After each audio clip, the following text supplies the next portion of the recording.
Línulegt fall er fall sem er bein lína. Þá erum við með tvo ása, x og y, og svo erum við með fall sem er bein lína. Það getur verið hvar sem er í hnitakerfinu okkar. Hnitakerfið okkar gæti verið miklu stærra, gæti hallað í þessa átt líka, en það er alltaf bein lína. Jafnan er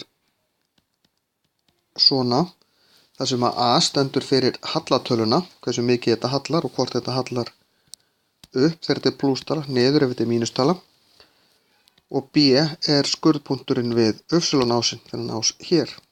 Það eru svo kvarðar á þessu. Og A og B er alltaf fastar, þess vegna er þetta bein lína. Ef við erum að sýna til dæmis jafnan hraða í línuriti, þá myndum við sýna hann svona. En línurit sem eru ekki línuleg eru svokölluð lógarithmísk föll, og þá er x í öðru veldi eða þriðja veldið einhverjum veldum. Og þau geta verið til dæmis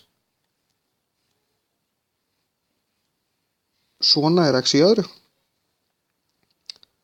svona er x í þriðja, en þetta er ekki bein lína. Og til alls konar útfærslur af þessu eftir því hvaða tölur við setjum inn á A og B. Og þetta hafa náttúrulega töluvert flóknar ef við erum komin með meira heldur en annars stigs margliðu í þessu.